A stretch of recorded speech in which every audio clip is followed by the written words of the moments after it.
হাই everyone, এতিয়া হৈছে Müller সিজন। গতিকে আজি ভাবিলোঁ মুলাৰ আচাৰকে বনাওঁ আৰু ৰেচিপিটো শ্বেয়াৰ কৰি দিওঁ। যোনে যোনে মুলা খাই বেয়া পায় বা মুলাৰ গোন্ধটো বেয়া পায় তেওঁলোকেও ট্ৰাই কৰি চাব পাৰে। নিশ্চয় খাই ভাল পাব। খুবেই টেষ্টি হয় খাবলৈ আৰু বনাবলৈও অতি সহজ হয়। গতিকে ৰেচিপিটোৰ ফালে আগবাঢ়ো আহকচোন।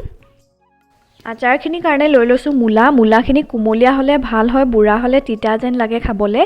আৰু লৈ লৈছোঁ আদা, কেঁচা জলকীয়া আৰু নহৰু। এতিয়া আদা, নহৰু আৰু মুলাৰ বাকলিখিনি ধুনীয়াকৈ গুচাই চাফা কৰি ল'ম।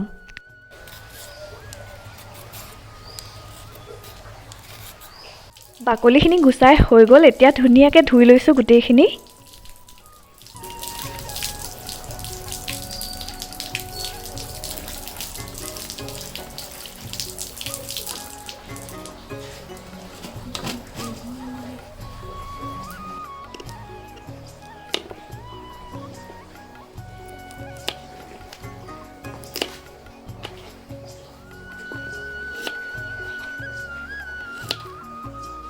মুলা, আদা, নহৰু গোটেইখিনি সৰু সৰুকৈ কাটি লৈছোঁ পিচবিলাক। আপোনালোকে ইচ্ছা কৰিলে ডাঙৰকৈ কাটিব পাৰে।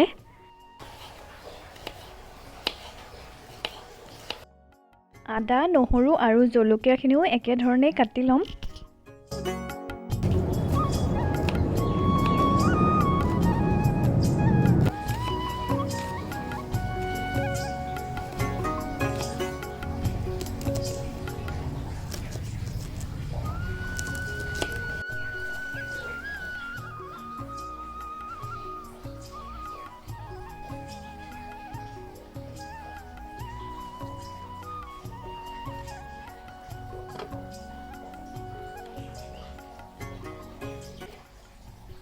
কাটি হৈ যোৱাৰ পাছত এতিয়া এইখিনি ৰ'দত দিবলৈ লৈ আনিছোঁ।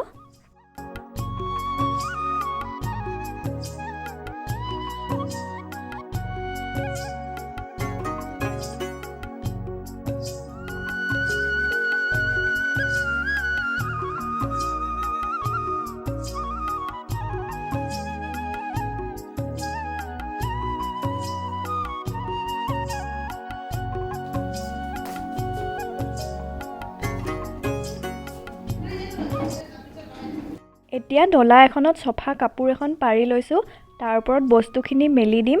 কাপোৰ এখন পাৰি ল'লে ভাল হয়। যদি কেনেবাকৈ অলপমান পানী থাকি যায় সেইখিনিও শুহি লয় কাপোৰখনে।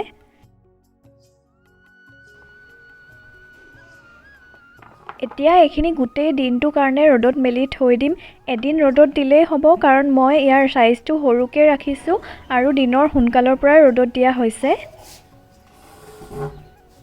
এতিয়া হৈছে আবেলি টাইম আৰু এইখিনি ধুনীয়াকৈ শুকাই গৈছে, বনাব পৰা হৈ গৈছে। আচাৰখিনি বনাবলৈ মই এইখিনি মছলা লৈ লৈছোঁ। এয়া হৈছে শুকান জলকীয়া, ধনিয়া গুটি লৈ লৈছোঁ, পাঁচ ফোৰণ অলপ লৈ লৈছোঁ আৰু চফ, জিৰা গুটি, সৰিয়হ লৈ লৈছোঁ, বগা সৰিয়হ আৰু লগত ক'লা সৰিয়হ কেইটামানো মিক্স কৰি লৈছোঁ আৰু গোটা জালুক।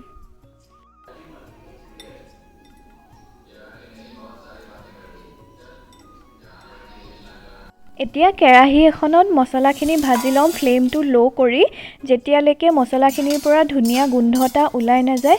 আৰু যেতিয়া মছলাখিনি ভাজ খাই যাব ধুনীয়াকৈ, তেতিয়া মছলাখিনি ফুটিবলৈ ষ্টাৰ্ট কৰিব আৰু তেতিয়াই নমাই থৈ দিম।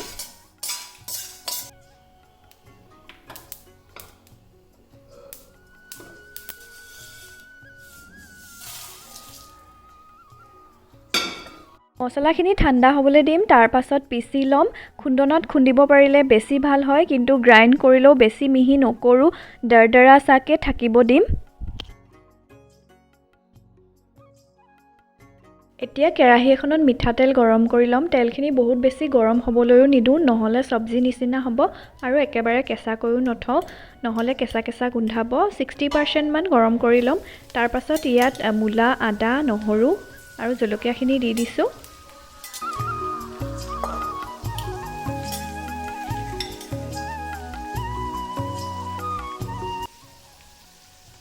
এতিয়া হালধি অলপ দি দিছোঁ, নিমখ দি দিছোঁ জোখমতে, কাশ্মীৰী ৰেড চিলি অলপ, তেতিয়া কালাৰটো ধুনীয়া হয়। আৰু যিখিনি মছলা আছিলে ইয়াত গোটেইখিনি দি দিছোঁ। তাৰ পিছত ধুনীয়াকৈ মিক্স কৰি ল'ম।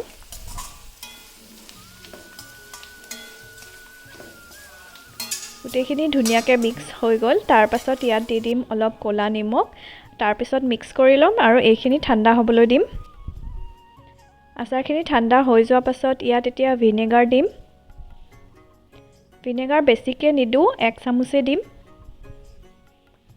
তাৰ পিছত মিক্স কৰি ল'ম